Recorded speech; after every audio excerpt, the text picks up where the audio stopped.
स्वागत करू, कोणी विरोध केल्यास कायद्यानुसार कारवाई होईल, मुख्यमंत्री फडणवीसांचा इशारा। भर कार्यक्रमात राज्यमंत्री मेघना बोर्डीकर यांची ग्रामसेवकाला कानशिलात मारण्याची धमकी। रोहित पवारांकडून व्हिडिओ ट्विट, अर्धवट व्हिडिओ टाकून जनतेची दिशाभूल, जनतेच्या कामासाठी त्रागा होता, बोर्डीकरांचं स्पष्टीकरण। मनपाकडून दादरमधील कबूतरखाना तात्पुरता बंद, कबूतरखान्याच्या बंदीविरोधात दादरमध्ये जैन समाजाचा मोर्चा। महादेवी हत्तीणीबाबत वनताराचा व्हिडिओ, पेटा इंडियाकडून पोस्ट। महादेवी हत्तीणीला कोणता आजार, कोणत्या आहाराची गरज, व्हिडिओतून माहिती।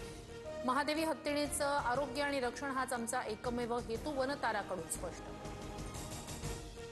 कोल्हापूरच्या नांदणीमध्ये महादेवी हत्तीणीला परत आणण्यासाठी नांदणी ते कोल्हापूर मूक पदयात्रा राजू शेट्टींसह सर्वपक्षीय पदयात्रेत सहभागी।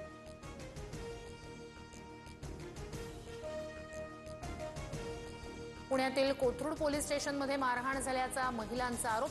गृहमंत्र्यांनी घटनेची गांभीर्यानं नोंद घ्यावी, सुळेंची मागणी। तर आरोप खोटे आणि तथ्यहीन, कोथरूड पोलिसांची माहिती।